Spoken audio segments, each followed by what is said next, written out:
Hello everyone, it's so great to see you all again and welcome back. Two sessions back we looked at the way certain evil groups seem to be trying to recreate conditions in the world that resemble those that existed shortly before the flood of Noah, including the mastery of genetic code and its use to increase food yields and resurrect extinct species of animal preserved in their seed, their blood, their bone or other available DNA. This includes the resurrection of errant seed, such as that of the giants, and the whole Jurassic Park thing, which is man toying with the idea of trying to bring back even the dinosaurs. Occultists have their own evil reasons for wanting this technology, and super soldiers and powerful psychics are only the beginning. Their motives also reach into providing a service for the alien hosts who are helping them with technology and providing a way for them to resurrect their own children, the giants, and provide them with superior new bodies, and a kind of immortality through cloning going forward. The same technologies will also promise the elitists, the future controllers in the New World Order, a superior life. One YouTube video recently claimed that the first person to be 1,000 years old is alive today. Now, among things they seek to resurrect are the fallen civilization of Atlantis, which in a way they are doing already. This new Atlantis, this resurrection of the old order, in defiance of heaven, is the occultist dream of the re-persecution of the Atlantean war against the old gods, which it thinks it may, with modern technology, now have a chance of winning. Such a victory would also free the fallen angels from the great judgment day they otherwise face. It is a Nimrod-like policy of preemptive strike against heaven, which some people believe was also among the intended functions of the Tower of Babel in the first place. Or to put it all in biblical terms, the New World Order is another form of the Tower of Babel society. In our last two sessions, in attempting to dispel the notion that this was all just so much science fiction, we provided some powerful proof that giants really did exist, and that the biblical account in Genesis 6, where the sons of God married with the daughters of men, was not just some biblical mythology mirroring Greek mythology, but an account of real events and a real horror story on the earth.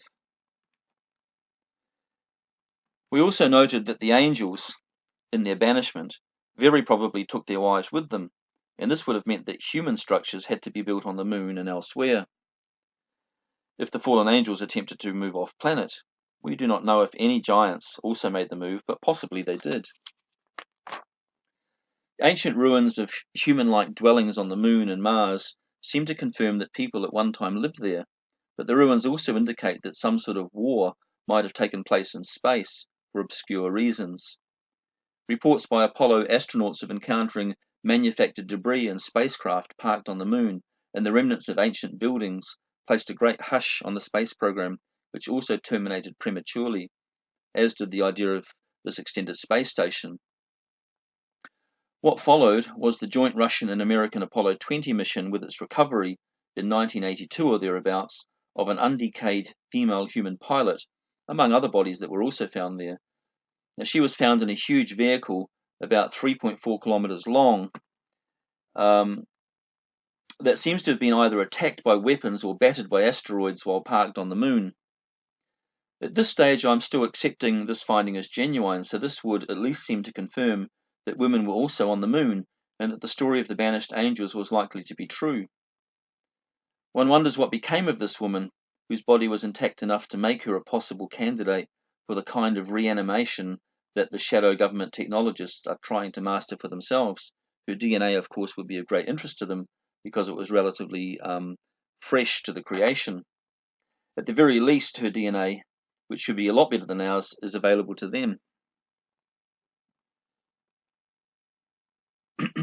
Given then that we appear to be in a period in which great historical secrets are being exposed one after the other, with a reawakening of ancient occult mysteries, it seems time to consider how all of this now relates to the Antichrist and the false prophet and the great technology-based deception of the last days. And we are told by Paul that it will be a great deception that's coming, with all manner of lying wonders by the power of Satan himself, according to Paul.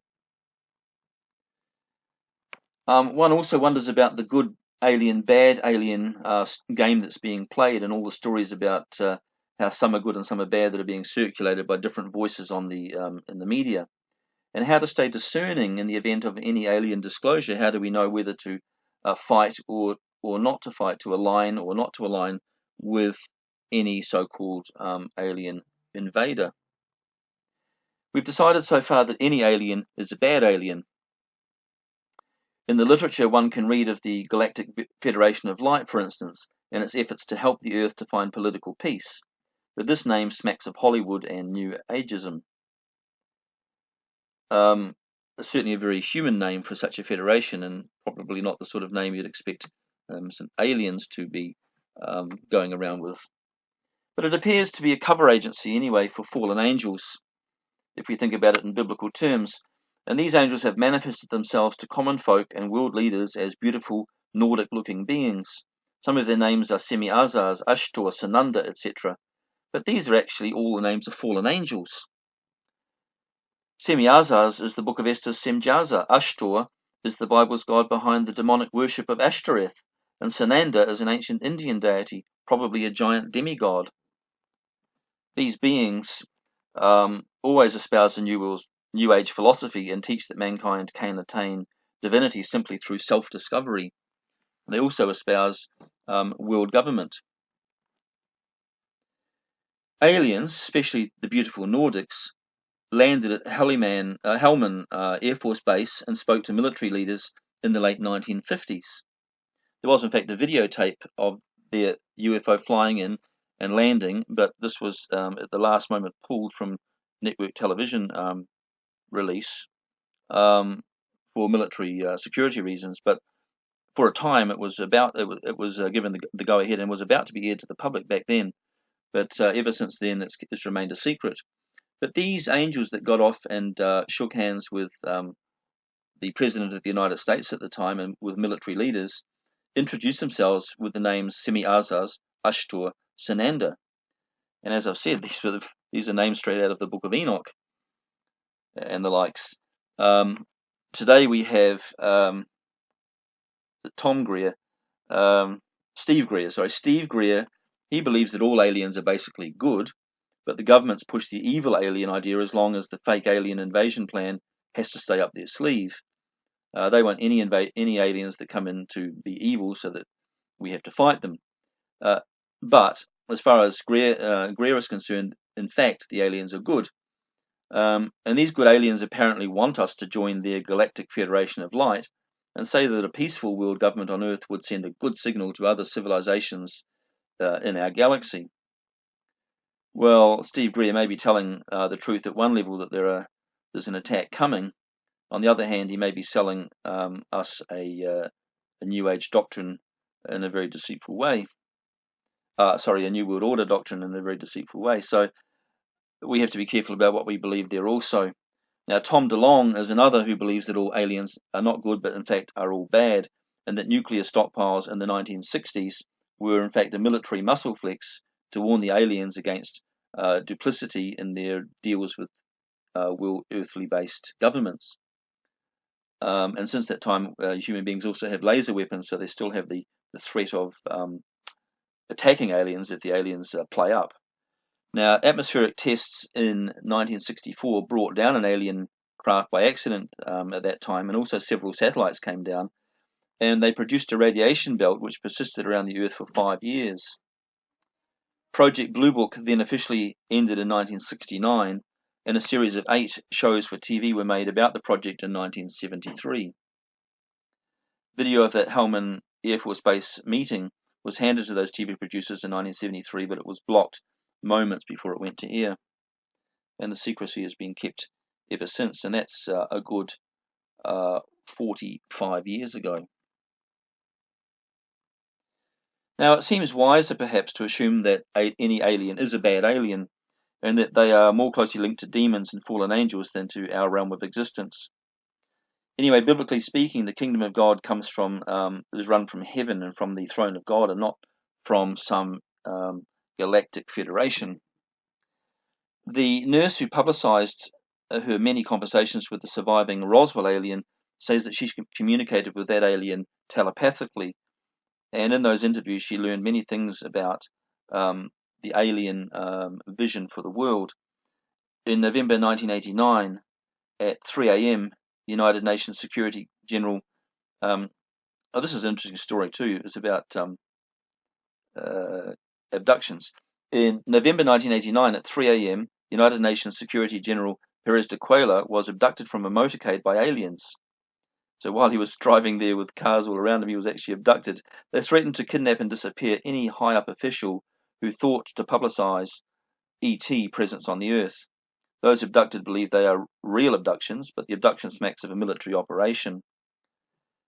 So, maybe the military actually somehow knocked him out and made him believe he was abducted, and then gave him the message to bring back from the so-called aliens, which was really a military message to stop us probing into military things. Now, perhaps it was the threat of a Trump disclosure that sparked an initiative since January 2016 to get alien disclosure out. Perhaps to preempt Trump so that they could write the new truth before he did. A new Spielberg-produced TV documentary series is set to run for 5 years from 2018 through to 2022, and its central theme is also going to be the disclosure of alien presence on Earth.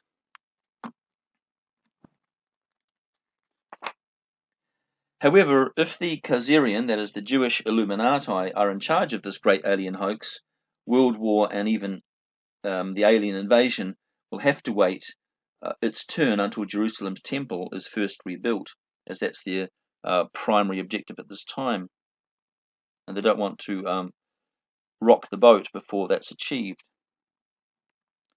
Now, the first thing one notices from the text of Revelation 13, which claims that the second beast causes fire to fall down from heaven to earth in the sight of men, is that this false prophet wields an Elijah-like power, because this is something Elijah did in the books of Kings, 1 Kings in particular, in the Old Testament.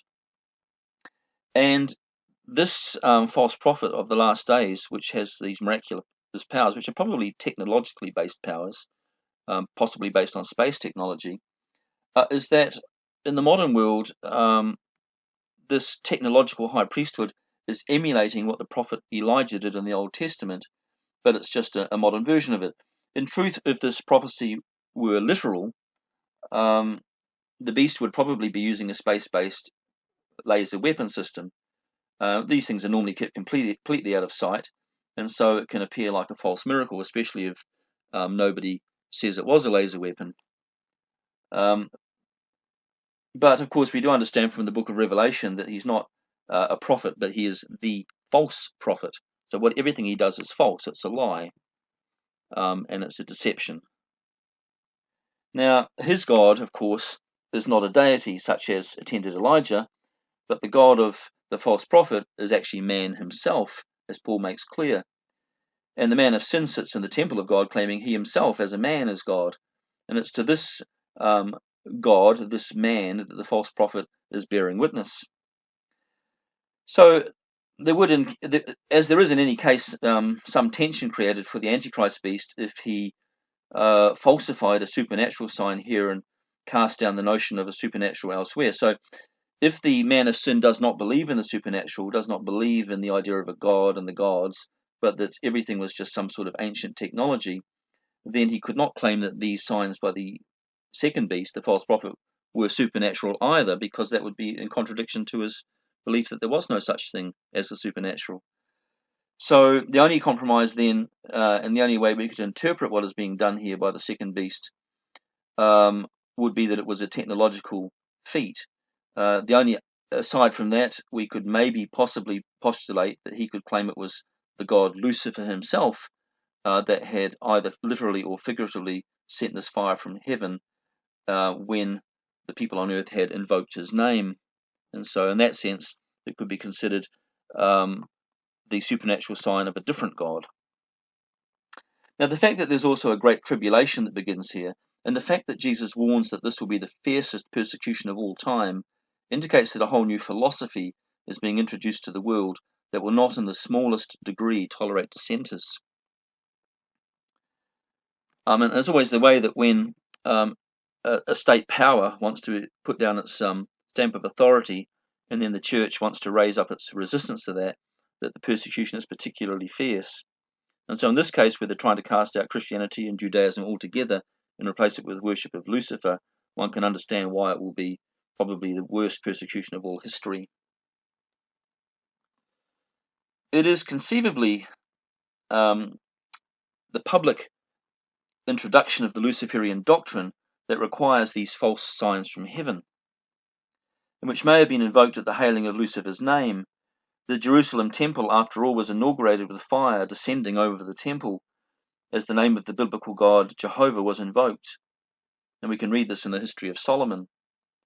Now, Lucifer in this new religion is likely to impersonate some sort of a sign like this, because this was always accepted as the mark of divine election, the sign of who now rules the heavens. So for the Christian, it's different. The sign of, say, lightning falling from heaven, as it says in Revelation 13, can also be read as denoting the beginning of the overthrow of Satan.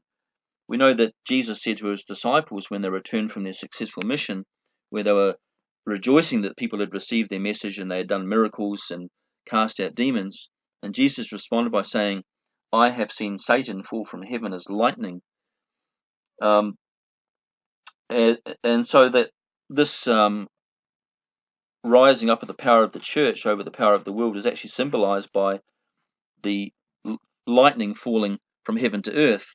Now, of course, in the world they can spin this tale and say this is a sign of Lucifer's inauguration if they can time the two things together effectively.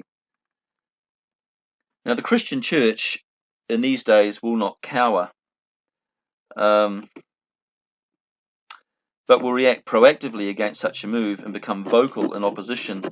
And the beast will almost be forced to launch his great persecution against them just to quieten them down.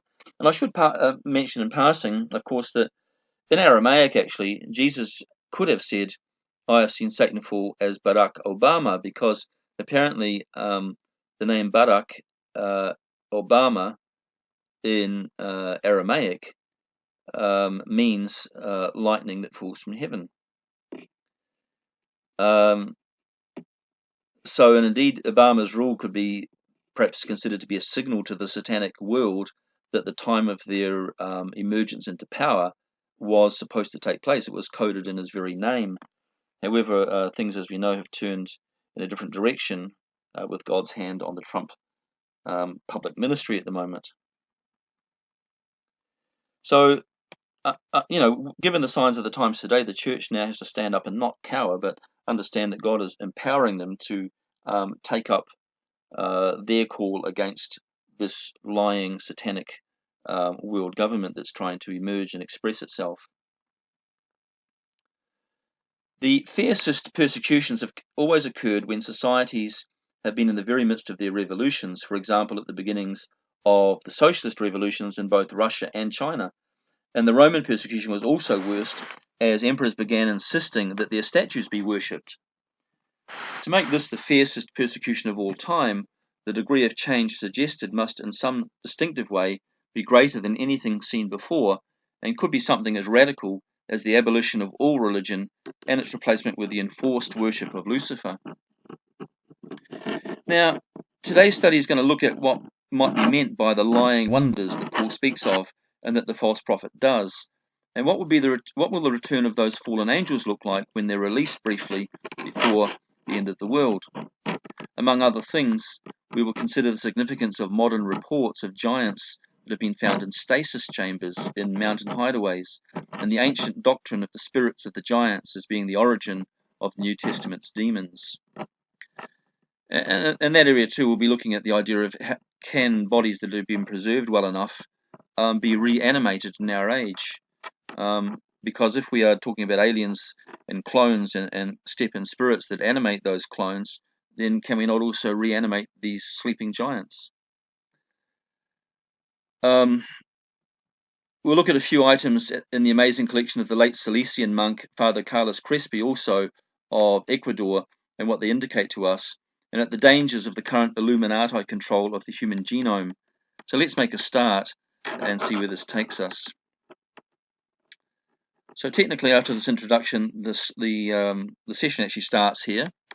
It's session 31, Giants, part 4. And we start as usual with the scripture from Genesis 6. The sons of God saw the daughters of men, they took wives, and they begat giants. And from there, all our troubles began. Now, the technology they provide, these aliens and these spirits, that people are having some sort of contract with, whether they're occult forces or whatever they are providing technology, and this technology allows the false prophet in Revelation 13 to effectively cause fire to fall from heaven to earth in the sight of men. And we know in the Elijah story that the Baal prophets were trying to make this happen, but it never happened. But with modern technology, they probably can make it happen, even if it's a fake miracle, even if it's just lasers from space firing down their beams.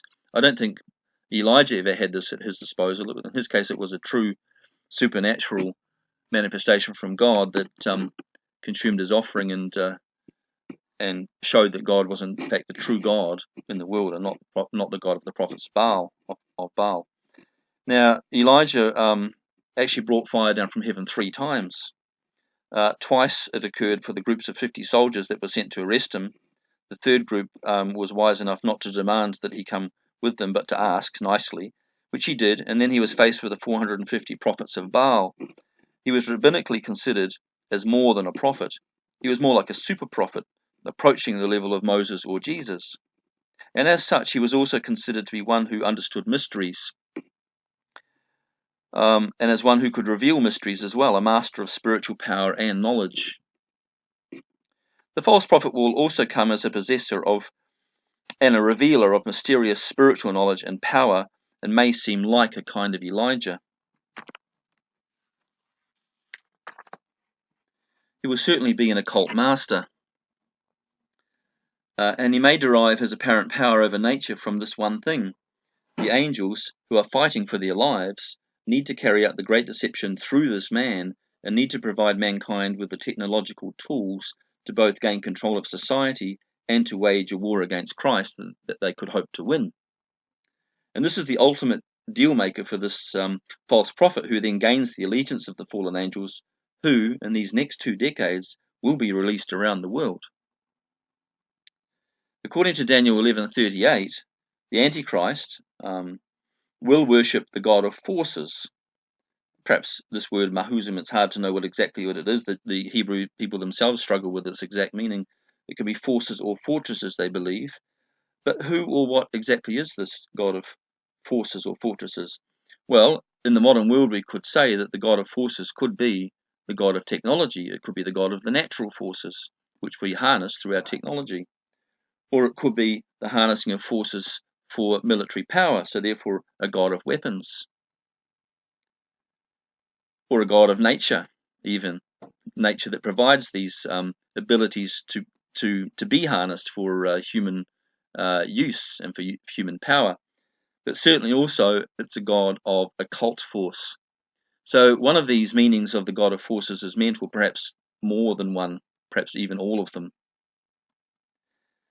So we can cover it all as the god of all forces if we like. It's this knowledge and power over natural forces that allows the second beast, whose spokesman is the Antichrist, the kingdom of Satan and all its spokesmen, to perform his lying wonders on its behalf. And so the world will sell its world superstate to the peoples of the world with demonstrations of the technology that they also wield. And so it will be a great harbinger in the sense of what they believe can be done in the future with all this technology they now have in their hands. So Paul speaks of these lying wonders in 2 Thessalonians 2:9, and he says, the coming of the lawless one, this is the man of sin, will be in accordance with how Satan works. In other words, it will come with lots of lies and false accusation. He will use all sorts of displays of power through lying signs and wonders. So they are signs and wonders, but the effect of them is that they tell lies. They reinforce some false philosophy or doctrine. The signs are lying because they support a testimony that Jesus is not the Son of God. They cause men to believe the false prophet is as much a god as any that went before. Peter speaks of the devil as transforming himself into an angel of light. which is a kind of satanic transfiguration. The book of Enoch spoke of the fallen angels as being able to transform themselves into multiple forms, to deceive men into believing in many gods. The angels used their powers in ancient times to cause men to worship deities. These demons, who in most cases were the spirits of deposed pre-flood kings, took up residence in the sanctuaries of these false gods. In the last days, every one of these lies will be repeated, but the Lord over all such spirits will be Lucifer himself, and the primary focus of worship will be the dragon and the first beast, which in simplest form comes about through the self-aggrandizement of the spirit of man. The end of the Eden story is not that man is turned from worship of God to worship of knowledge, or even, in its many forms, to worship of the devil, but that he ends up at the end of time in worship of himself. There will be specific miracles that direct primary worship to the first beast, the spirit of Lucifer, but these also support the doctrine that man himself is God, as the Antichrist also declares in the temple of God. Paul says he sits there proclaiming himself to be God. He promotes an age-old lie, the lie that man can tap into a source somewhere deep within him, or somewhere deep in the natural world, but certainly in his natural and psychic person, and stored within the spirits of nature, which also have some sort of psychic resonance with man, that allows the man to perform signs like those performed by Jesus Christ.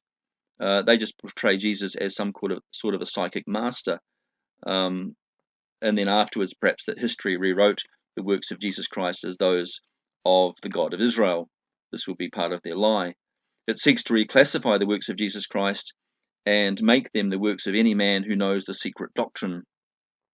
It seeks therefore to deny that Christ carries any unearthly anointing at all, such as might confirm that he was the Son of the Heavenly Father, and receives approval from the divine Spirit because of righteousness and divine election.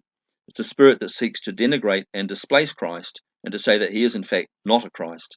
It is, plain and simple, the humanistic spirit of anti-Christ.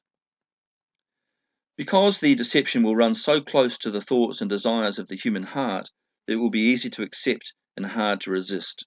The whole human race will be facing the temptation of Eve all over again, and it will succumb to itself, as its own great psyche speaks back to it as if it were an external voice. The pride of Satan, the pride of life, is man's own pride. Mankind, like Eve, identifies with Satan and follows him.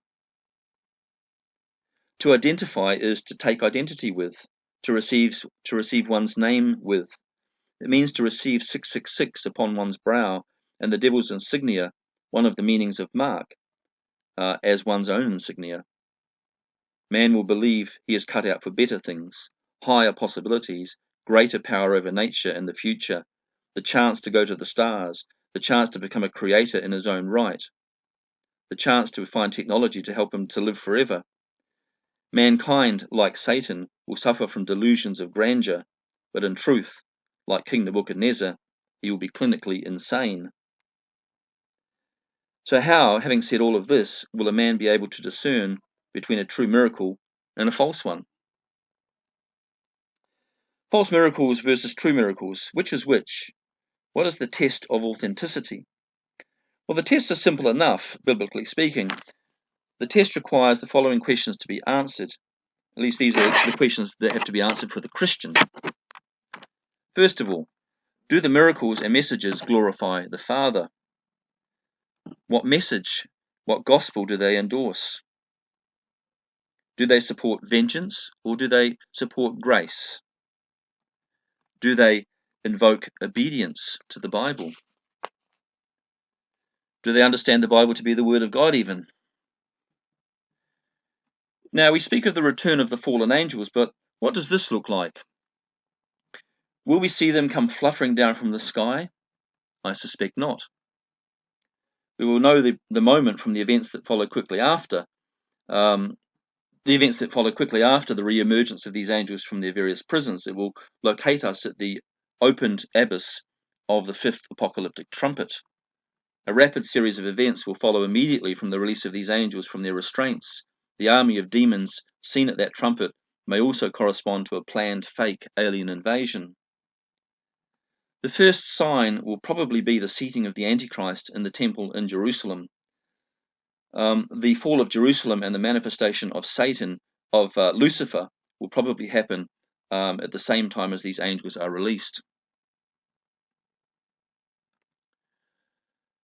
The Catholic Church may fall to Islam shortly after this. Powers in heaven will move, and great physical signs will be seen in heaven. There will be great cosmic disturbances that correspond to these great spiritual disturbances. The order in the heavens will be disrupted, just as the order in the earth is about to be disrupted. And the Holy Spirit will also fall in new and massive power on the church, but divisions will also form within the church as the empowered church sheds the old skin from its back and has to make a breakaway from the traditional and largely spiritless church that is trying to hold to power. Now, if the return of these fallen angels is not seen as a public spectacle, what will it look like? How can anyone know the angels have actually returned? Well, Jesus warns, in fact, that even the elect will be deceived in these days, but it's unclear about how many levels this deception is going to apply on.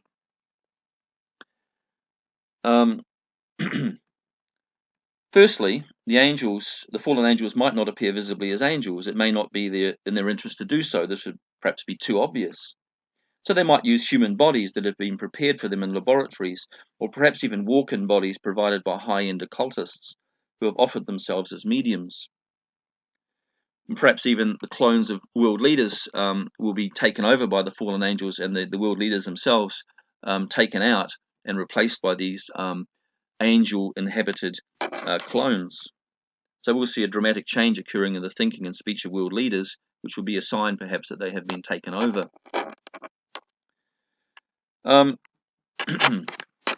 So we're talking here about human bodies that have been prepared for them ahead of time in laboratories, and that must be happening already then, or perhaps even walk-in bodies provided by high-end occultists who have offered themselves as the mediums.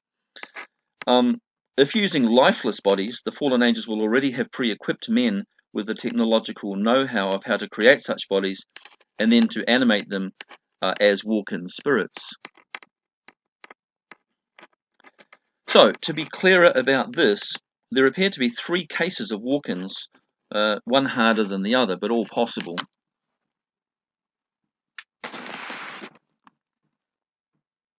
The first is the hardest and is effectively a resurrection, where a body that is dead or in stasis but has been preserved in perfect biological order can be reanimated by a spirit that is not its original spirit.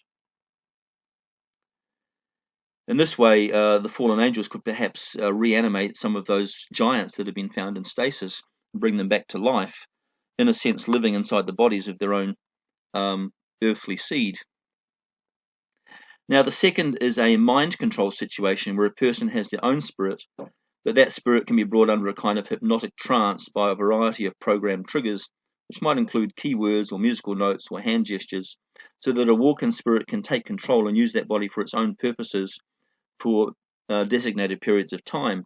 When the spirit of the original owner of that body, their spirit is put into a kind of a sleep, is switched off for a time. In fact, this is a classic mind control trick, not too far separated from hypnosis, for instance, and is also used with super soldiers in the army who kill and do not remember what they did, where a person's own spirit has fallen under control after prolonged abuses of one sort or another and has succumbed to deep hypnotic suggestions and permissions for walk-in spirits to operate on cue or when necessary, and then to leave the body when their task is done.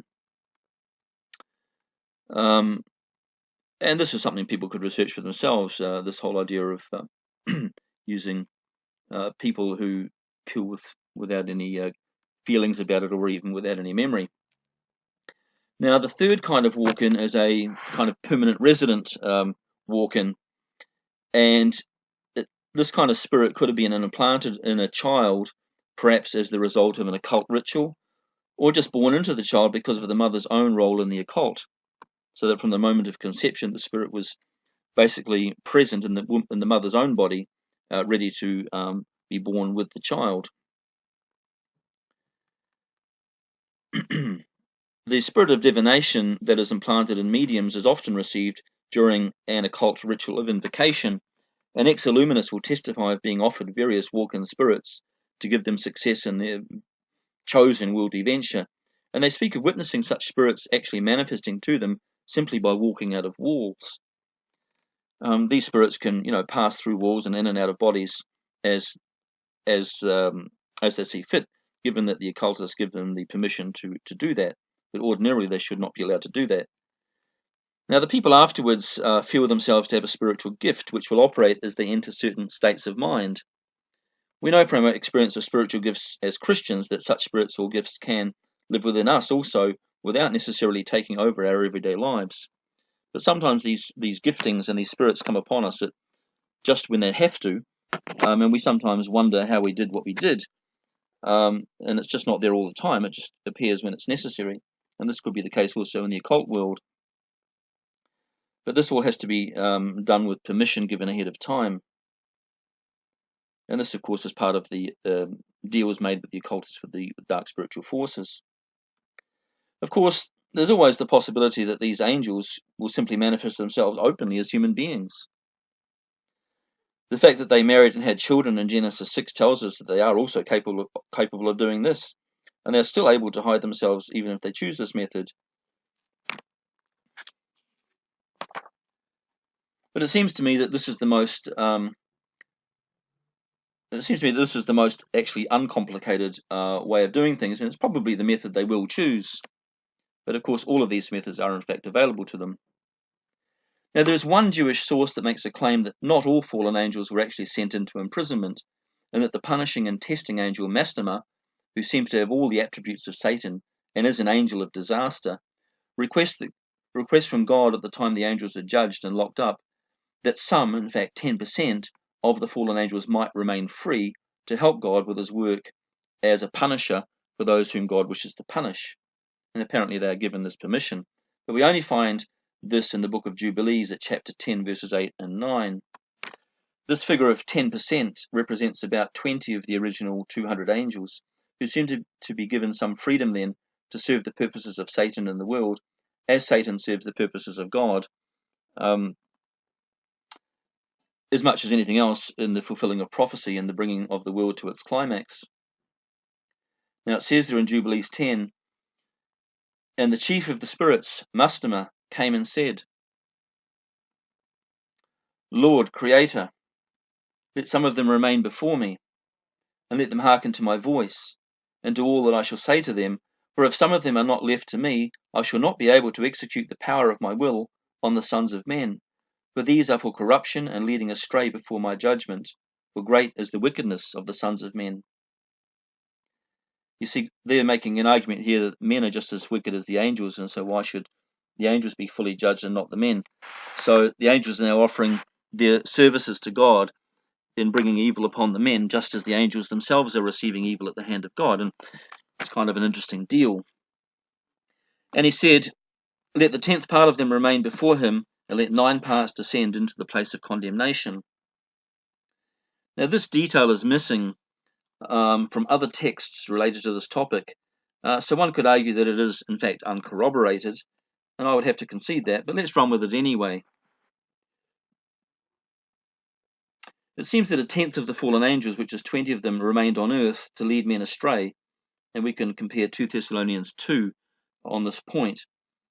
And it says in the book of Jubilees, and we did according to all his words, all the malignant ones we bound in the place of condemnation, so the worst of them, and a 10th part of them we left, that they might be subject to Satan on the earth. But even if these angels are running around in the world, Christians, through having Christ's authority, retain total authority over these condemned angelic spirits. Various sicknesses were also attributed to these evil angels, and special knowledge was then required to fend off these sicknesses or to expel demons. A lot of the ancient sicknesses were in fact attributed to the afflictions of spirits. And this may sound like an antiquated old idea, but it's actually based on a knowledge that the spirits of the demons were still around. Now, there was apparently a book written by Noah and handed to Shem that outlined the cures to the various diseases that had befallen mankind since the fall. Noah attributed many of these diseases to the spirits of the deceased giants, which were now wandering the earth looking for human bodies to live in. Many diseases were understood as arising because these spirits had permanently or temporarily entered the bodies of men, or had otherwise sent an affliction to them. Their presence in the human body had caused a disturbance there, which had brought on the sicknesses.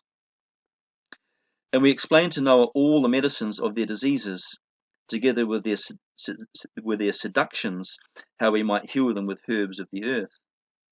And Noah wrote down all things in a book, that, as we instructed him, concerning every kind of medicine.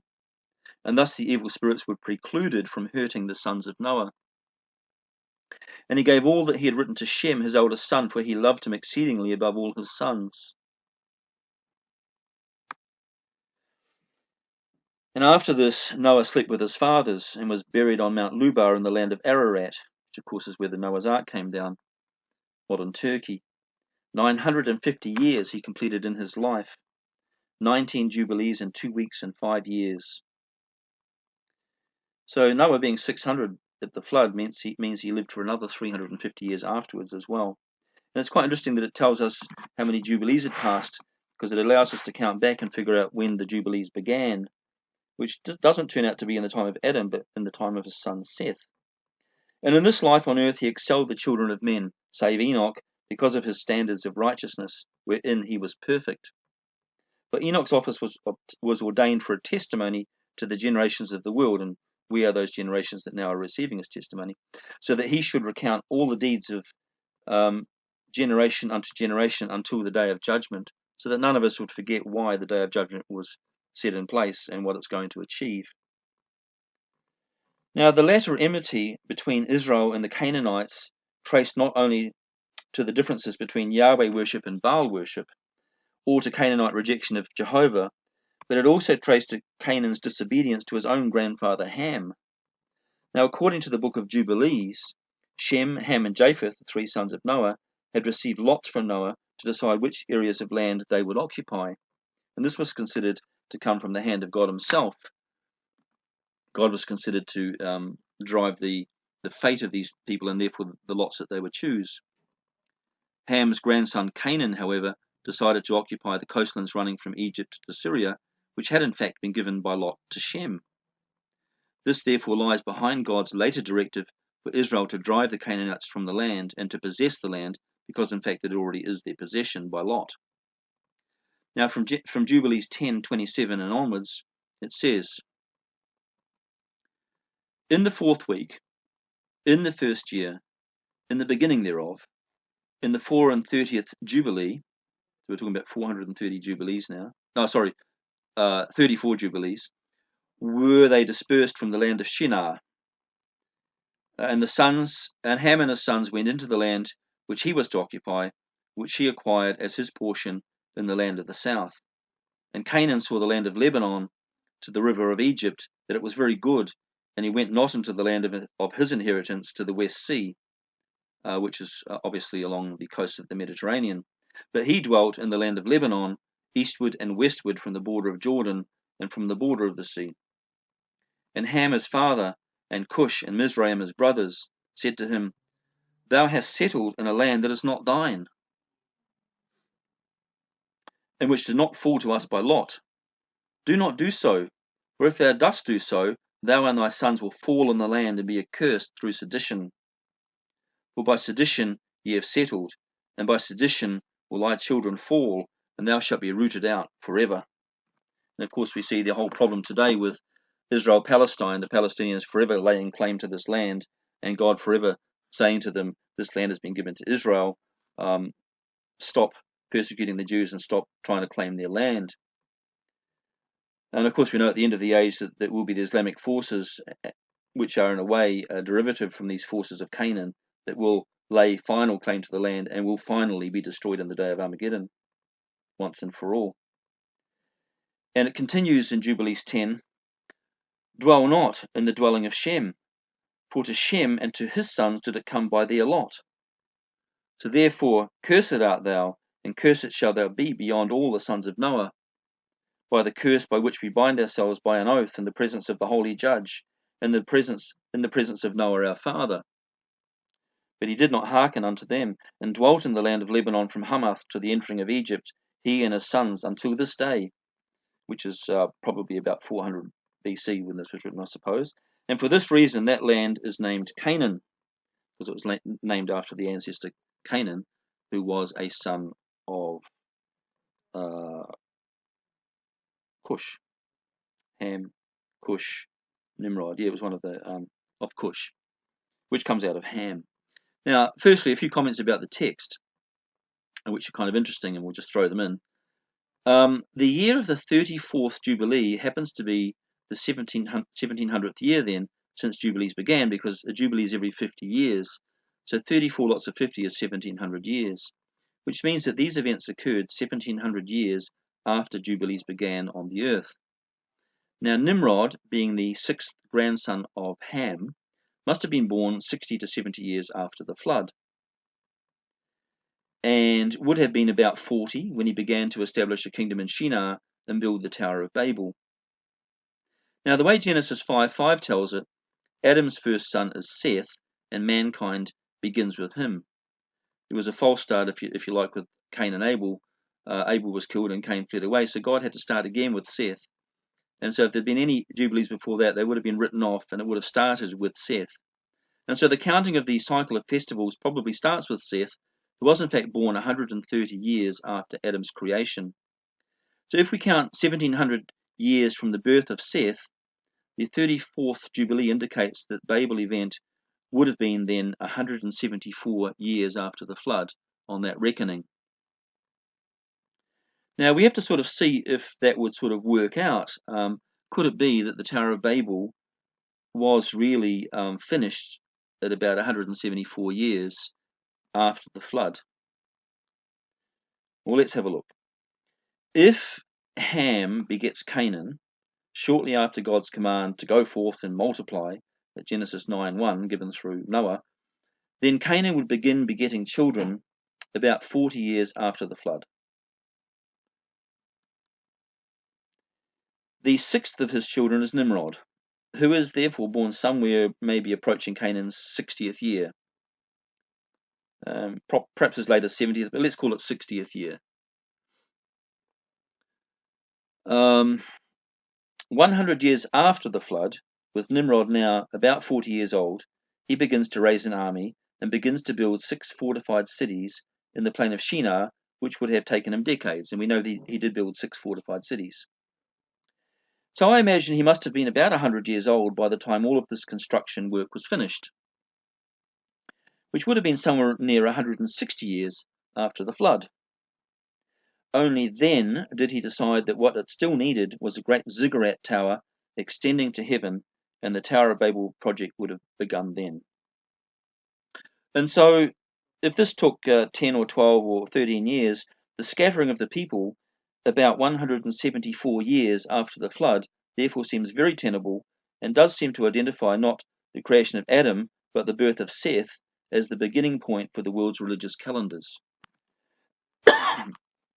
In passing, it does allow us to do a quick check of where significant events fall in the cycles of Jubilees, and this will be a rough guide, but we can then sort of look at the rest of history and see how they corresponded more or less to this cycle of Jubilees. Let's have a look at it now. If Abraham is born 474 years after the flood, and therefore near 1970 BC, which is about the right date, but it means we have to add about 100 years somewhere in the genealogy as we see it in the Bible. This would place it about 2,000 years after Seth's birth, and therefore at the 40th Jubilee. 1,000 years later, then at 970 BC, which is when the Temple of Jerusalem is going to be dedicated by Solomon, would make it the 60th Jubilee.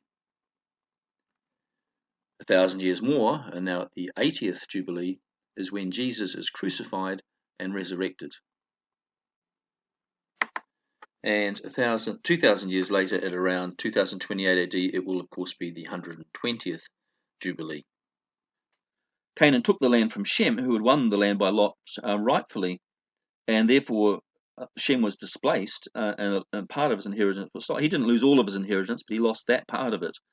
And we find that Shem was basically displaced across to modern Iran and Iraq, and that Abraham then migrated from Mesopotamia, Iraq, back toward Canaan to claim for God to claim that land back through his seed. So the land that was rightfully Canaan's was over towards the Mediterranean coast and Africa and West Africa, the lands of the West. Now, the book of Jubilees tells a story of his brothers pronouncing him cursed for all time if he would not relinquish the land awarded by Lot and thus by God to the children of Shem, who include, of course, Abraham. So naturally it was written by the Jews, but God selects the Semite Abraham and commands him to leave Chaldea and head back towards the land of Canaan, which God is wanting for him to possess, and we could possibly say repossess. Now, even God is standing by the lots drawn by Noah, and rather than make Abraham great right where he is in Mesopotamia, he starts on a long-term plan to drive the Canaanites from their land and give it back to its rightful owner, Shem, through Abraham. And Abraham is the branch of Shem through whom he will achieve it.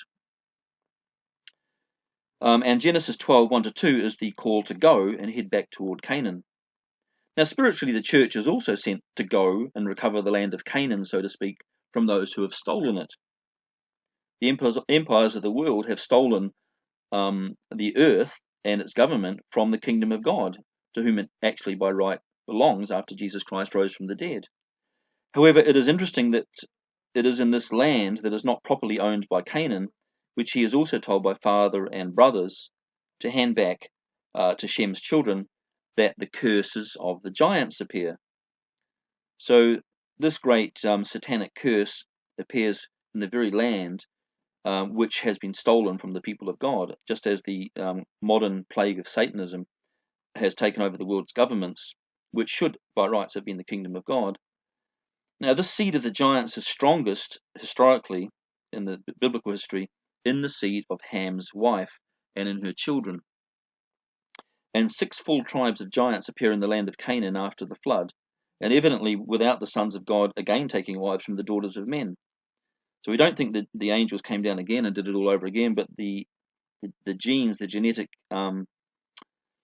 remnants that were there in the wife of Ham began to manifest themselves again, especially as these families, perhaps their children that were getting bigger and bigger, began to marry amongst themselves, and people went from 6 to 7 to 9 to 12 feet tall again within a number of generations.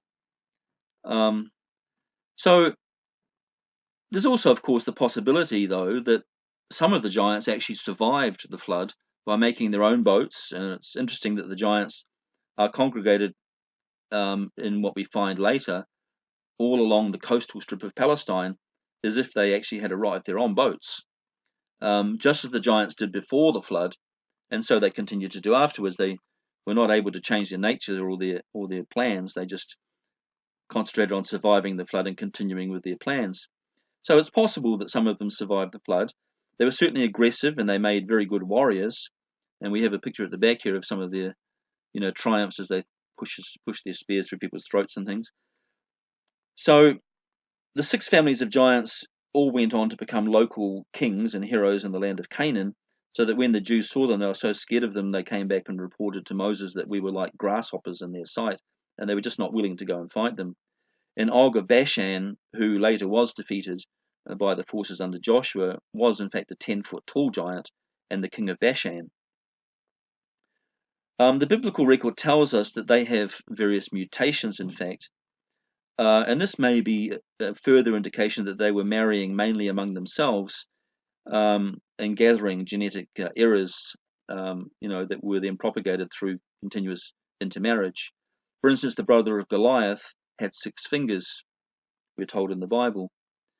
The men of Canaan generally learnt to get along with the giants. The giants weren't always eating people and killing them, but they certainly were many times using them for slaves. And these giants may have had their own problems and may well have had conflicts one with another, tribal jealousies or, fighting for their patch, as it were. that might have stopped them working together, and that would have weakened them as a strong force in the land. It would have been an Achilles heel, in a sense, to their society. So these things probably worked for the armies of Israel when they came to attack the giants. Now, Israel's armies will find ways to exploit the weaknesses of the giants, and perhaps the giants were not maybe as quick as people on their feet. Maybe they had a speed advantage, or maybe they just mobbed the giants, or maybe they attacked them at a distance. I'm not sure how they did it. But they found ways to exploit them and to attack them and to overcome them.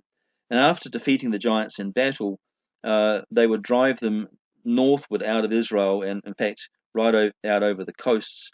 And the giants would end up scattering out along the Mediterranean coastlands and regions over time. But they were never actually exterminated. They went on to settle along the African and European coastal strips as they did previously in Canaan. Perhaps they were thinking maybe we can find a way back to Canaan in time. But instead, Israel became stronger and stronger, and the giants went the other direction and ended up making long journeys that brought them in the end to the Americas. And this is where many of them have been discovered today in the burial mounds of Wisconsin, Ohio, and New Jersey. Archaeologists should find that their arrival dates, if they do their calculations properly, should come out at being around about 14 to 1500 BC, which is approximately the time, or shortly after the time, that Joshua was busy expelling them from Canaan. In pre-flood days, the giants had spread themselves extensively around the world, and we find those ruins already, and those megalithic ruins more or less trace their movements in those days, which was pretty much global. They did have 700 years, to be fair, and they probably built great ships, and maybe the land continents were also distributed slightly differently at that time, so that maybe it was easier to get from one continent to another. I don't know, but they did manage to set up kingdoms in Southern America and China, and I don't know about Africa, but certainly in parts of Europe and the Middle East, they're quite widespread. Now, God had another way of weakening their hold on the world's citizens as well, which was to set the giants against each other and to engage them in mutual slaughter. And this was in a way cashing in on the sort of degraded spiritual nature they had, their basic carnal nature. So where the angels maybe had bred with the women, and the women had hoped to gain immortality, instead the children picked up the nature of sinful men, and this was amplified in them. And these battles were triggered from another problem, that was the need for the giants to eat. Of course, they had huge appetites, and the basic competition for available resources in a world that was not really set up to support the appetites of giants was largely their undoing, and they killed each other to get the food they needed. In fact, when they killed each other, they might have done what the Maori did in New Zealand. They may have ended up eating each other, and they wanted to get control of the manpower that could find this food for them. So, of course, they enslaved men and put them to the task of finding food for them. And this sounds rather like the modern philosophy of the Illuminati, who seem to think that most of us are just a working class of ants to produce their luxury and life for them, and to keep their world ticking while they live in the lap of luxury and keep us on the brink of starvation, just as slaves. And this spirit was borrowed from the giants, I'm sure. Now, so to bring us back to the modern day, one of the lying wonders that the fallen angels will do is to present a range of creatures from other star systems that have really been produced on the Earth in laboratories that have been operating since the 1930s, but they'll claim that they were perhaps the remnant of aliens that had visited the Earth historically, and that we're just one other community in a great big cosmic community of worlds. Now, it was also in the same 1930s that German occultists successfully contacted demonic entities who offered them the technology to win the war, this was the Second World War, and take over the world. Well, unfortunately, it didn't quite happen, but the Germans already had a clumsy sort of a UFO during the Second World War called the Bell, if we translate it into English, and they were trying to weaponize it during the Second World War before the tide of the war began to change. And they left the public with the impression that this was as far as they got. But in fact, fleets of German UFOs flew to Antarctica at the end of the war, and probably a few years after the war, they attacked Admiral Byrd during his 1947 expedition with a whole flotilla of ships from the American Navy who were sent to Antarctica to get rid of the last vestiges of the Nazi war machine. But they found themselves attacked by UFOs, and they were thoroughly humiliated and crawled back to America to lick their wounds.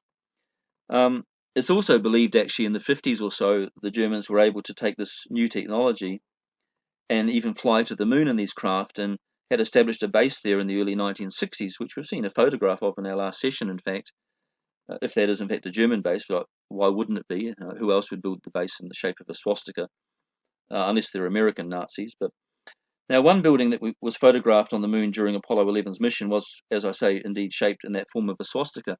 There's also been a building on the Earth in America, in fact. I think it was the NSA building originally was shaped as a swastika before they changed the shape to hide that fact. Um, the more extreme claims made by so-called whistleblowers who once worked in government genetics programs is that the technology is available on Earth, but also on the moon, to manufacture fast-growing human clones. And here's a picture, by the way, of that base on the moon there. And these clones that these government genetics labs have only take about 5 years to go from an embryo to a mature adult form. They have a fast system of growing them. And so these, most of these clones are actually ordered by rich people like kings and queens who, if they get a kidney problem when they're 50 or something, or some other organ, they can then just use the clone as the source of those organs, because of course they're a perfect match for them. But the other way is, if something happens to them, like an accident, if they can save the spirit and transfer it to the new body, then the person can make a full recovery and live on in their cloned form. That's the philosophy behind it anyway. But this same cloning technology has allowed military labs to produce the small alien, grey alien types, the bodies for them. And, the small grey aliens are actually demonic materializations in a way, or they are sort of spirits that take these lab-made bodies to live in. And so they can exist physically as a kind of android. Now, these creatures can fly the UFOs as well on reconnaissance missions through space without having the limitations that the average human being has. And so they're an ideal pilot for space probes. But the laboratories have been far more active than that, and have actually worked hard on animal-animal and animal-human chimeras as well. And this has been going on, full steam for at least 30 or 40 years, maybe even longer, because the Germans were already doing it in the war. Mr. Mengele and people like him were just, when he was experimenting with twins, and it was all his medical experiments and all the things they did. That was only the tip of the iceberg. There was many, many experiments going on, and because they went into sort of secret programs, and they weren't subject to the laws of the land, they just did whatever they wanted, and they've been doing this for 70 or 80 years already. So this kind of thing was going on before the great flood of Noah as well, and so we see that we've returned very literally to the kinds of mentality and spirit of the days of Noah. The secret programs, the secret manipulation of nature, attempts to corrupt the genome or to perfect it on one level, maybe to make it terrible on another, to weaponize it. All these things are there while we have this sort of nice, glossy life going on the outside. So anyway, and the spin-off, of course, is the aliens have underground bases where they can do their cloning and produce their armies and workers, their drones as well for their work.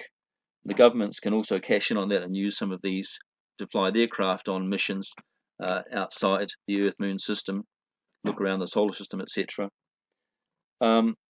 Anyway, not only are they doing animal and animal-human chimeras, they're also trying to produce enhanced forms of human being that can serve the military as super soldiers should the war go into a time of war. And a lot of these super soldiers, they might even be thinking of developing a soldier class in the future, can from the outset, from when these soldiers are, children still, be implanted and programmed so that they can be controlled electronically as well and can't turn on their makers. Now, some of the animal-human chimeras are being passed off as extraterrestrials from a variety of surrounding star systems. And you'll find publications that list as many as 100 different kinds of alien that our governments are talking to.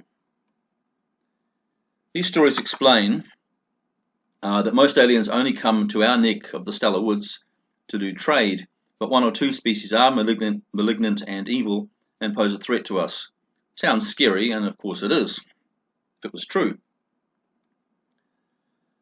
But right now the US government is passing legislation that describes what courses of action will be justified if the US military meets with enemy super soldiers, zombie apocalypses, flesh-eating monsters, and giant alien invaders.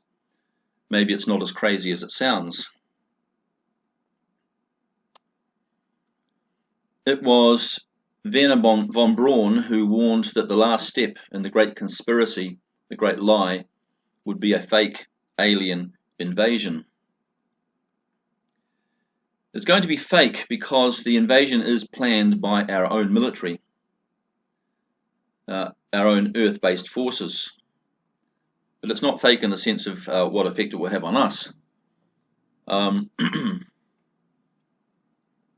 Because there's going to be devastating weapons and monsters that have been produced in human facilities on Earth and on the backside of the moon.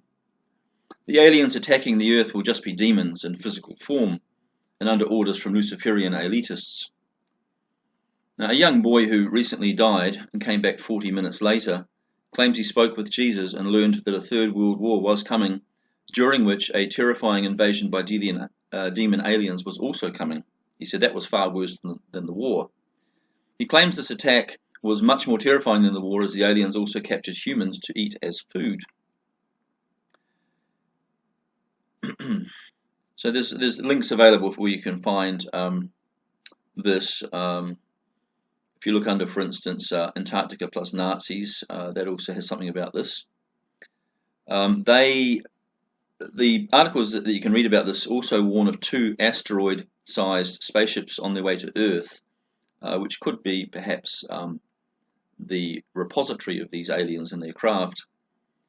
I think it's there in the waiting, but it hasn't been given the green light yet for various, perhaps political reasons. But now we turn to the existence of giants in stasis. Now, apparently Abraham Lincoln, who's there in the bottom right, was among those who had the privilege to witness the sight of quite well-preserved giants hidden in a cave system entered by a hole in one side of the Grand Canyon. In Afghanistan, it seems to be quite true that a 15-foot giant was discovered and killed near Kandahar by soldiers who had been sent out into a remote mountainous region to find missing comrades. The giant took some killing, and what looked like human remains at the entrance to its cave suggest the lost soldiers were killed and eaten by the giant. Its presence there suggests that possibly a family of them must exist in the area, or that this giant awoke from a long stasis sleep and was looking for food. Not long after this story, another one broke in Romania. A Vatican official turned up to take charge of the discovery, and information about what was found inside Mount Busagi is now closely controlled. However, the story did get some airtime, and the claim is that several giants were found entombed inside that mountain in a state of suspended animation.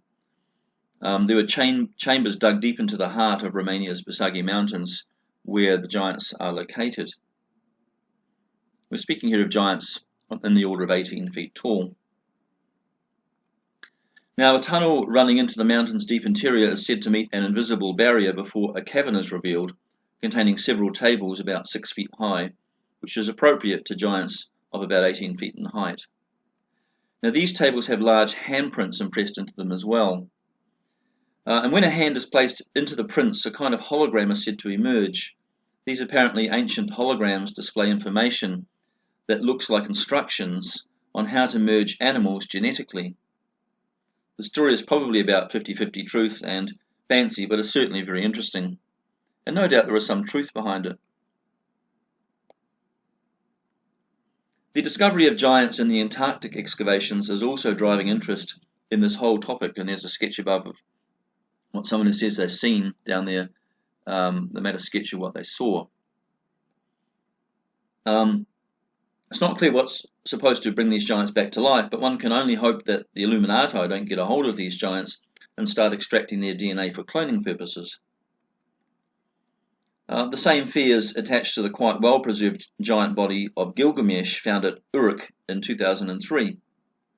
I, for one, would not be interested in seeing these giants brought back to life, and the oddity here is that the Book of Enoch explains that the spirits of these giants have not received the soul sleep or been transported to paradise after death, but have been condemned to wander the earth as demons until the end of the age.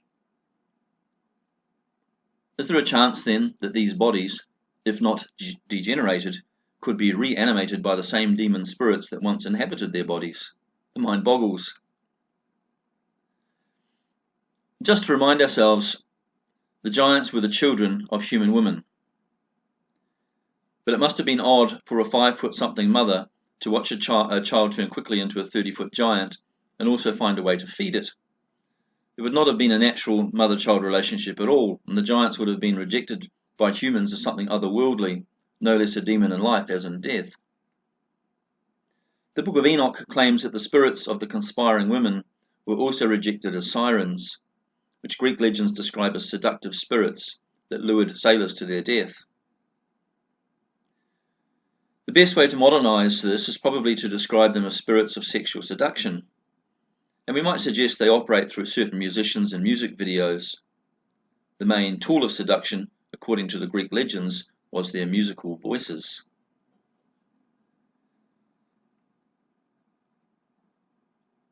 Now we turn to the Book of Enoch briefly. We read there that the giants have sinned against the earth and the animals. So first, they consume everything in sight. Later, they start to manipulate nature.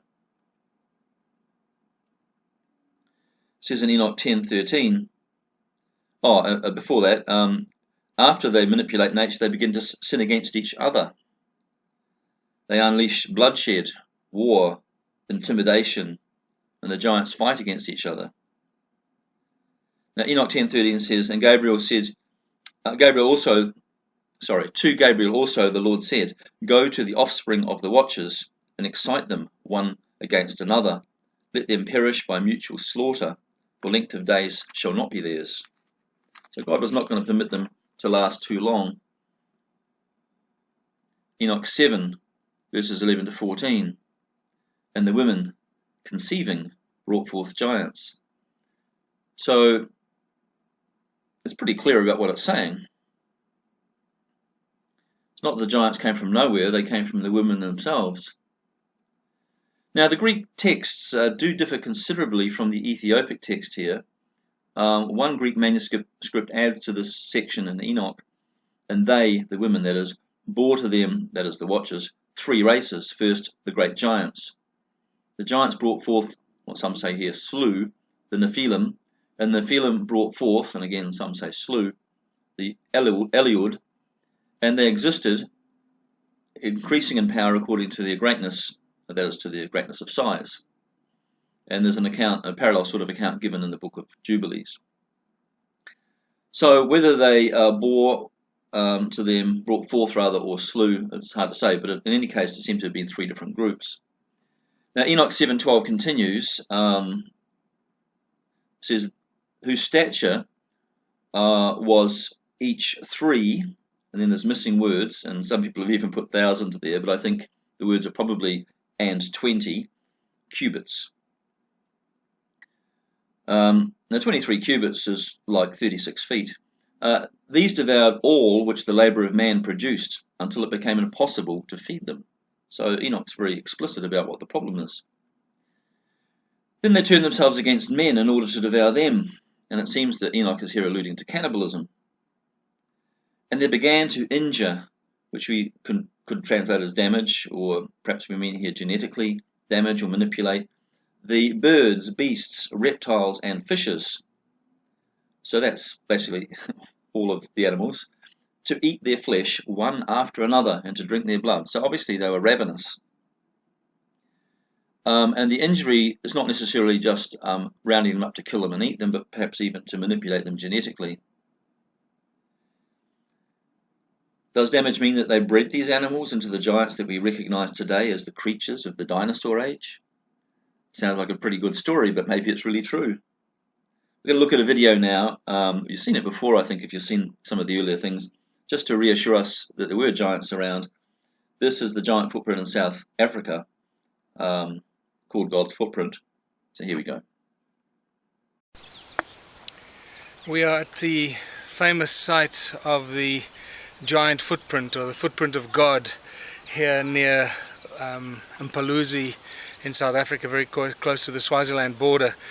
Now this is one of the greatest examples of an ancient footprint, a giant footprint about 4 feet high in rough granite. It's between 200 million and 3 billion years old. That's what geologists will tell you. I'm going to just take you, if you follow me, up to the top where it's imprinted against the side of the rock, which means it's been around for so long that the tectonic plates and the movements have actually pushed it up at the apex of this little outcrop. It's quite spectacular, so just walk with me and I'll show you. I don't know of any other example of a footprint in rock that is as amazing as this, and this should be drawing 20 million tourists to South Africa every year, and nobody knows about it. It's unbelievable. There we have it. Let's get closer.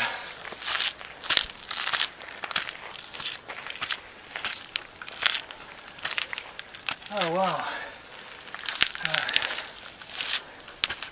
This is just beautiful. Look at this. There's the, you know, when you, there's the big toe and the other 4 toes down to the small toe, down to the heel. What's fascinating about this is anybody that does a study of this will notice this piece sticking out here. It's like when you put your foot in mud and you pull it out, your toes will lift up a little mud where your toes were, and that's exactly what seems to have happened here. This rough granite is just, it's pulled up this overhang here. It's spectacular, and I see that people have been visiting here because they've been leaving little coins here, which is wonderful. Maybe just come closer and show this from more close up.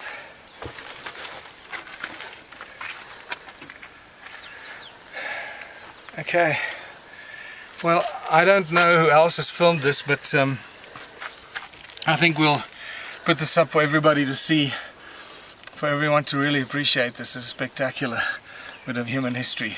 There were giants on Earth.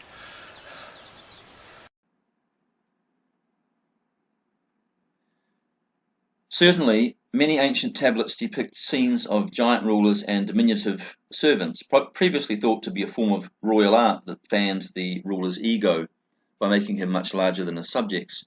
But now it seems that the depictions were in fact an accurate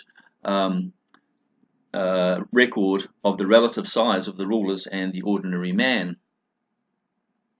The giants soon made themselves the rulers of men and put humans to work on their behalf. And we can see what the main issue was, which was probably food. And with the help of their parents, the still present angelic watchers who were still looking on at all that was happening, they also became highly intelligent, with the evil part of their nature set loose to create havoc in God's orderly world. Among the things that they were given to understand was the working of genetics, and they were soon skilled at genetic manipulation. Among the things manipulated may have been the dinosaurs, or the animals that turned into dinosaurs, which were made to become large enough that they would be a food supply for the giants. The giants also cut down many, if not all, of the trees. The Crespi collection, Father Crespi was situated in Ecuador, His collection, which is now in a museum, has a few amazing etchings there where dinosaurs are depicted alive with human beings and with the giants. And where the giants even ride on the dinosaurs like horses. Now just below we see some Egyptian drawings actually, where you see men standing with the same height as a giraffe. You can see the relative height of them. They're at least 20 feet high, I would say. So if we look at one of these Assyrian bas-reliefs, we see here the ruler on the right and his subjects on the left, and you see if he were to stand up, they would not be much above his knee height, which makes him something 20 plus feet for sure. He's got a whip in his hand too, and his workers seem to be reporting, and in the middle there seems to be a water clock which seems to be measuring something like time that's passed. So maybe there's a, this whole thing of hours paid. Somebody's working for so many hours, they're getting paid to work, and the giant is a manager of this. So he's a big corporation boss as well. So it's not just a modern thing.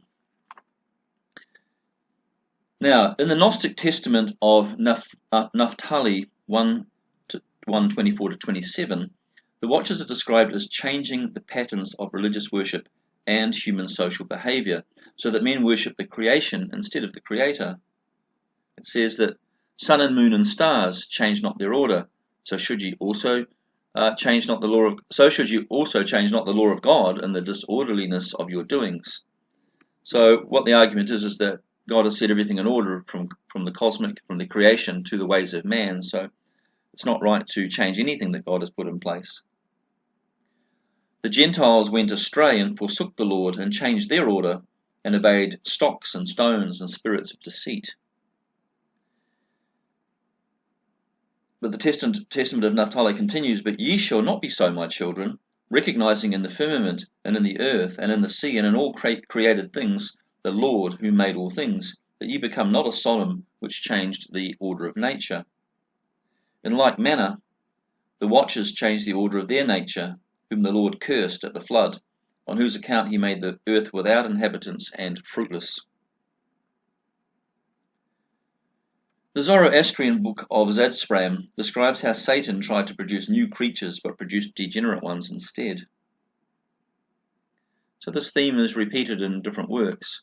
Now here's a picture of Father Crespi. His first name is Pedro. He died sort of 2003 or 4, I think. His Crespi collection contains a number of engraved stones, but he's got a really huge collection actually there, and it's now in the museum, as I mentioned. But on those stones there's a number of engraved stones that show men riding on dinosaurs.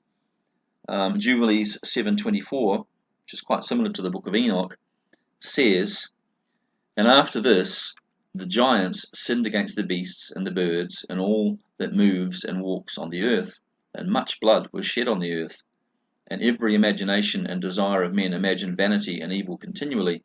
And we recognize these words, they're almost the same words as conclude Genesis 6 when God is about to destroy the world, because the thoughts of men are evil continually.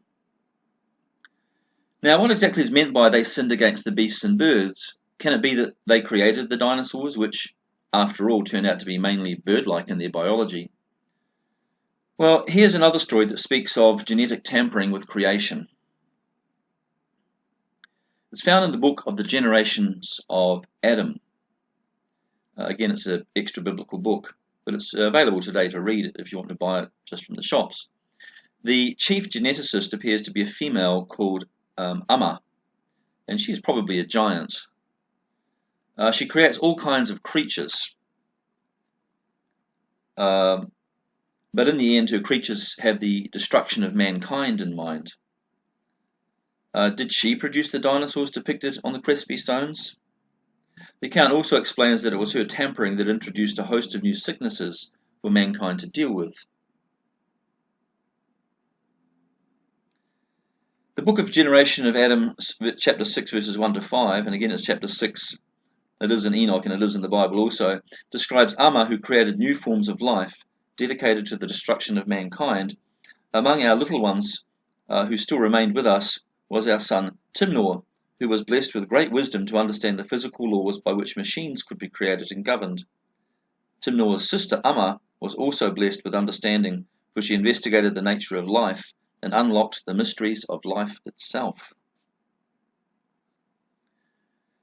When Timnor was 18 years old, he took Amma, who was 15, as his wife. And that was quite young for those days. People used to marry sort of closer to 100.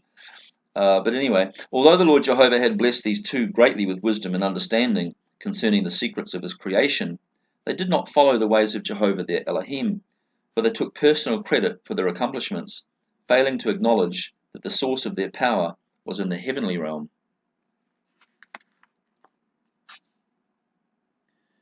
In the 100th year, Timnor and Amma led a group of our children who, like themselves, worshipped the workmanship of their own hands and the power of their minds out of the land of Canaan. They travelled northward to a valley that they denominated the land of Hana, or it could be Hana, meaning rebellion. Here we will cast aside the ways of our progenitors and follow our own wills, they declared. The people of Hana prospered in the land, building strong cities in which they dedicated themselves to the fulfillment of every physical desire. But their souls were empty because they did not know the Lord Jehovah, nor did they call on his holy name. Timnor built great engines with which to deface his mother earth, defiling her for his unholy purposes. With other machines of his contriving, his people flew through the air like birds and explored the depths of the lakes and rivers. So it seems he came up with planes and submarines. And this was written by somebody about 300-400 BC, so they certainly had never seen either of those things yet. That's pretty interesting. He also created great instruments of destruction with which his people attacked the people of Cain, driving them into the mountains and dense forests so that they could take their land for an inheritance. So they stole people's land with their technology. Sounds like the modern world. Thus did the evils of private ownership of land lead to war and destruction, in which one people would destroy another to inherit their land and their goods, and the God-given abilities of mortals were turned into instruments of death and destruction. And this is in an ancient book, it's not a modern commentary. Amma was not a bit behind her husband in creating wickedness, it continues, for she manipulated the very fountain of life until she had created new forms of beings dedicated to evil and the destruction of mankind. From then onwards, sickness and disease began to spread among mortals, bringing sorrow and death upon them. So this genetic manipulation is tied to human sickness, and that's pretty interesting. Now we look at the stone etchings from the Crespi collection, showing dinosaurs and giants together, which doesn't make any sense to most of us, but these are supposed to be proper, authentic race collections from Middle American times. We notice here what looks like a brontosaurus, and then somebody basically jumping on its back with a spear or something in his hands. But the main point to note here is, knowing the size of a brontosaurus, which is about sort of 30 to 40 feet high, the giant behind them is of a similar height. If you think it's just a misrendering of the size of a human, then we have other ones that show, this is another giant, on this time it looks like a triceratops, and he's got it on the back and he's got kind of a hatchet in his hand or something. Quite a good drawing actually, it's quite clear what the animals are, and definitely that they are there in times of humanity, in human times, and in the time when the giants were around, which was between Adam and Noah, therefore about 5,000 years ago.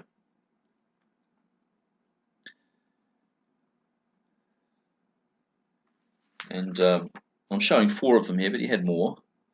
Here we have a giant who seems to be fighting like a Tyrannosaurus Rex. And don't forget, none of these were walking around recently, of course, but these seem to be recollections of people who saw these things and were able to draw them. The giant again is as tall as a Tyrannosaurus. There's another one behind him, it seems, but he doesn't seem to be afraid. He's just getting stuck in. But it must have been terrifying if these dinosaurs were around when the giants were around, because people were also still around, and it seems that these dinosaurs were also attacking people because they also wanted to eat, just like the giants wanted to eat. Now the giants created them for their own food, but of course the dinosaurs had to find food as well, and of course human beings would be the obvious choice. Now here we have a drawing that shows a number of different dinosaurs. So unless they were digging them out of the ground themselves as archaeologists and reconstructing them in museums like we do, we can only conclude they actually saw the real thing walking around. A real living memory, a real Jurassic Park.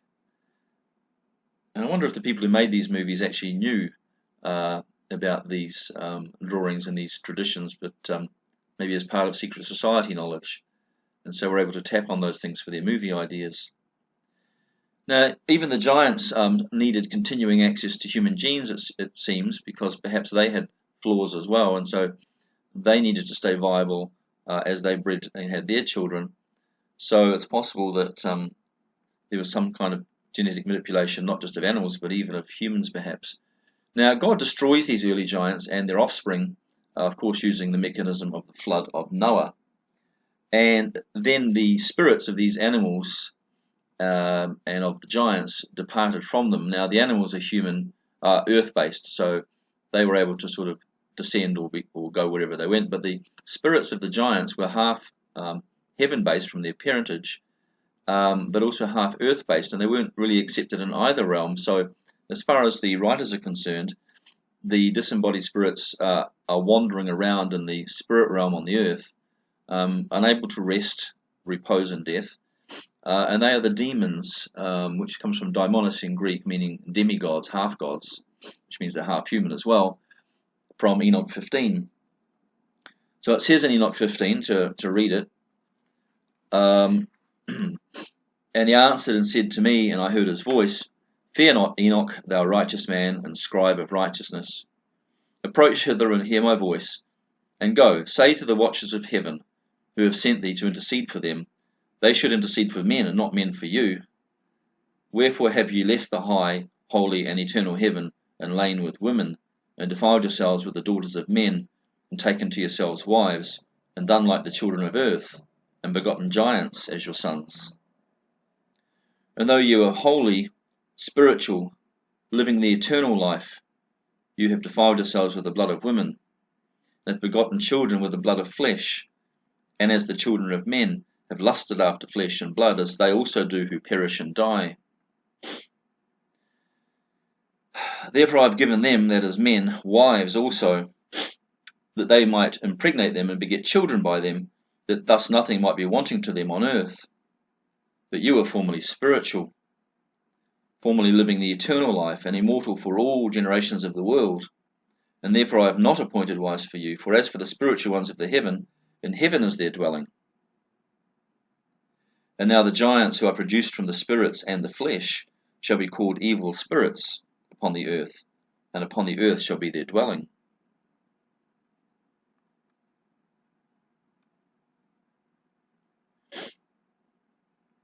Evil spirits have proceeded from their bodies, because they are born from men. Yet from the holy watchers is their beginning and primal origin. They shall be evil spirits on earth, and evil spirits shall they be called. As for the spirits of heaven, in heaven shall be their dwelling. But as for the spirits of the earth, which were born upon the earth shall be their dwelling. And the spirits of the giants, that is, the evil spirits, afflict, oppress, destroy, attack, do battle, and work destruction on the earth, and cause trouble. They take no food, yet they hunger and thirst, and cause offences. So these spirits of the giants are still doing the same kinds of things the giants did in the past. They're causing a lot of trouble, and they're afflicting the spirits of men. And these spirits shall rise up against the children of men and against the women, because they have proceeded from them. So it's interesting that they lay an attack against women because they proceeded from them. It's almost like they're angry for having been born into the world and being condemned to the fate that they've received. And one can understand that, actually. It would be tough to be born a giant only to realize that you are a condemned and hated race, that you are neither one nor the other, heavenly or earthly, and that your spirit cannot rest. It's a terrible thought. I almost feel sorry for them, but Unfortunately, their nature is fixed by their pure genetics, so I suppose that feeling sorry for them is not going to achieve anything. But anyway, this is thought to be the theological justification given by Paul for why women should wear head coverings in church and in general. He said it is because of the angels. Now we have to read between the lines here, but it seems to be that it indicates to the angels that they are spoken for. They're not available to be taken, intimidated, affected. Even the spirits of the demons may have wanted to do what the giants did in their time, just grab free women for themselves. In this case, they might want to sort of possess them or torment them spiritually, and the covering is an indication to them as much as anybody else that they're not available. This whole legend of the angels and their giant children and their continued existence in the form of imprisoned angels and demon spirits seem to be quite real to the New Testament writers. We read in Jubilees 10:7-12, "And thou knowest how thy watchers, the fathers of these spirits, acted in my day. And as for these spirits which are living, imprison them and hold them fast in the place of condemnation, and let them not bring destruction on the sons of thy servant, my God, for these are malignant and created in order to destroy." So he's asking God to protect these people from these spirits and their malignancy, their bad character. So he's acknowledging that they're around, and then that we have to ask God to protect us from them. And let them not rule over the spirits of the living. So please, God, don't let them ruin our lives because of their malignancy. For thou alone canst exercise dominion over them, so we have to trust God to actually exercise protection for us. And let them not have power over the sons of the righteous from henceforth and forevermore. And the Lord our God bade us to bind all. So here we have, in a sense, in these scriptures, some of the commandments we see reiterated in the Gospels, that the disciples have to go and they have to bind the spirits. They have to stop them from operating. They have to forbid them from operating and cast them out of where they are operating, exercising authority against and over them. But this has been added to the authority that was given to Adam in the garden and that was given to Noah, because with the production of the giants in the pre-flood world, this was something else that had to be put into man's hand to enable him to regain authority over creation, this power over evil spirits. So here we see the basis for the authority that saints have been given over demons. This new power adds to the dominion first given to Adam, because the new situation needs a new kind of authority to be given to the saint, which is what I was just saying. Anyway, Phil, we've made it again. It's been another long session, and we will probably need to sit quite quietly after tonight to consider what we are really willing to believe, and if we do believe it, what we might have to change in our thinking and behaviour to accommodate this new truth. So much of the truth about the world we live in and its true history is almost too strange to tell or accept. So much of the truth of what is going on today in government laboratories is also too strange to tell or accept. Yet it is these facts that fill in the gaps in the picture we have of end-time events, because they give the apocalypse and the study of prophecy an ancient context. The fires of hell were added to the human curse as soon as angels became involved with the women. So when Adam and Eve fell, there was no hot fires of hell yet. It was just a curse on the earth that was waiting to be lifted. But once the angels got involved and the giants, there was now the promise of a fire to be lit in the abyss to destroy these spirits. And so the whole idea of hell was born from that. The promise of a Redeemer to Adam was not altered by this drama with the angels, however. The Redeemer now has to defeat the angels as well. That's the only problem. So Christ doesn't just die for human sin, but also to exercise authority over this race of spirits that is also in the world. And he has to cast out the spirits of these demon children as an additional burden on his ministry. And we know that Jesus also went about casting out demons, as well as teaching the truth about the kingdom of God and providing the great sin offering for mankind. His works would start the world back on a right path to God, and his doctrine would begin to renormalize the world spiritually. But for us, the great deception and lie, they still lie before us, and we're still dealing with it.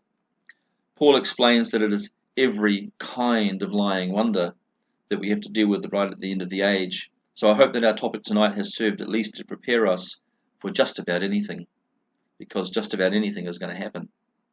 Well, thanks very much, and I hope you enjoyed it, and I hope that there was some new stuff for you there, and that you'll go away and think about it and come back enthused next week when we continue with part 5 on the story of giants. Well, I don't think we'll try to tell you what we have next week. It's a mixture of things, but I hope we'll see you there. So until then, bye-bye, and thanks for coming tonight. Bye.